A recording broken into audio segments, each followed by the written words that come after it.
A visit with legendary trainer and driver Ray Gemmill here at Fraser Downs.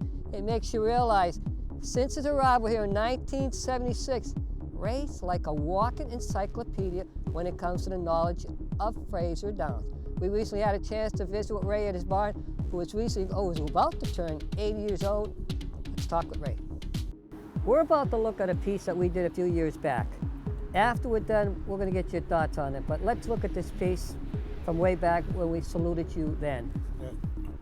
Well, everybody has to come from somewhere, and I was born and raised in a little place called Cobden, about 80 miles northwest of Ottawa, and lived there for quite a number of years. I got into the racing in '57, and then I wound up in Toronto, and then Orangeville. And when Senior come out here to start the thing, he asked me to come with him. So, seemed everything he ever done turned into money, and I just said cheap horses racing at Orangeville, so I'll take a shot at it. He was 69 when we come here, and he done as much labor work as anybody till we got it built. Opening day, it was on New Year's Day. We didn't have it paved. There was mud all over. We didn't have no windows in. We just had plywood in for the windows at the back.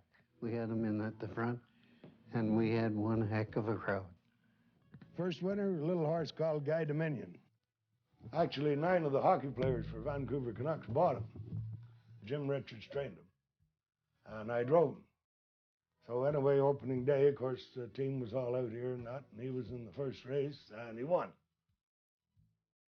I knew shortly after I ever got started I wasn't going to be a Keith Waples or a Herbie Felion or anything like that. I made a living, and well, I was a better trainer than the driver, put it that way. How does one last so long in this business? Oh, I don't know. Lucky, I guess. Lots of ups and downs, mind you. You know, it hasn't always been great. Lots of times I lived in tackroom hotels. I didn't have this place. Oh, we've done pretty good. We've done pretty good. I got a plaque on the wall there in the other room in '91, I think. It says my training average was 569. That's pretty high. You've had some pretty good horses. Just name a few, like Winning Cheers, for example. Oh, he was a great horse. He was a little hard to drive. He used to bear in bad on the turns and stuff, and he wouldn't wear anything to keep him straight, like a lot. You know, they wear a big burr head pole or something. You put anything on him, he'd just go to the first turn and make a break. So, you know, you just drove him this way and that way, but he could go fast and he made a lot of money.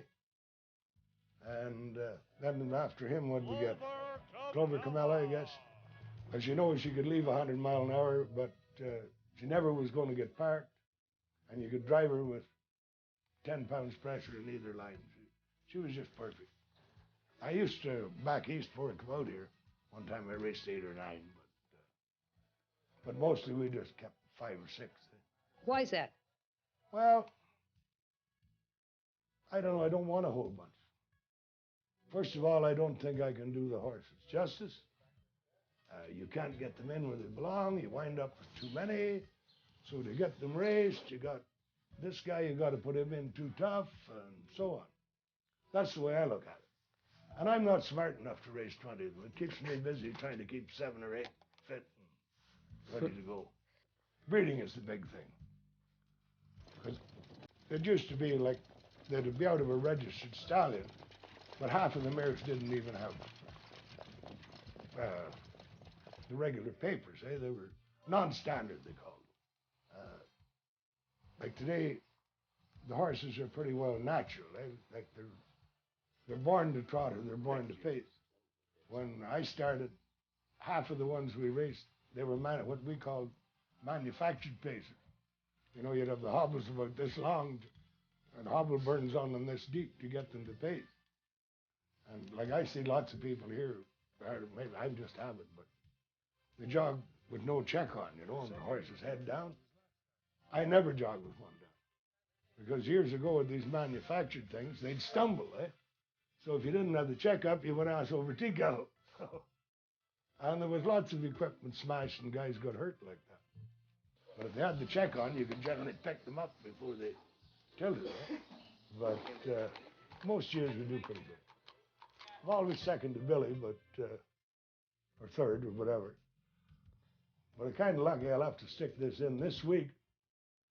From the first of the year till now, my training average is 4:44 and Billy's 4:40. So I'm 4 points ahead of him for a week. Won't last long, but anyway. I really shouldn't be worried about it too much. I won't be around that much longer anyway. But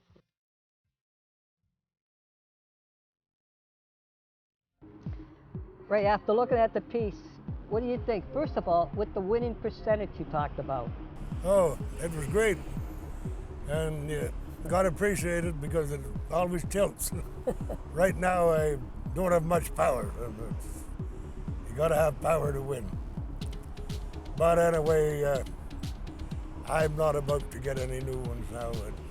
I don't know, I can't do much more. Now I go down and I jog and I train, but as far as doing any work, if I get down, I can't get up, so I just stay up. So anyway, it's got awful tough here. There's horses racing down for 4,000 claimers, 6,000 claimers. They were 25,000, 15 a year ago. And when we had to take the big purse cut, everybody just kept dropping them down. So, well, I'll drop mine down. So you drop yours down, everybody else drop down with you. So it's pretty tough. At the end of that piece, you happen to say, I know how long I'm going to be around. Well, you're still around. Yeah, well, that's true. Yeah, I thought it was pretty near done then, but I don't know, not much worse. Well, you're 80, and we just want to say congratulations once again, because you're a hell of a guy. I appreciate it. And I've had a good go. I'm not, this last year was no good, but that's beside the point. Ups and downs. Yeah, lots of ups and downs before that. The older you get, the harder they are to take, that's all. Because it's hard to bounce back.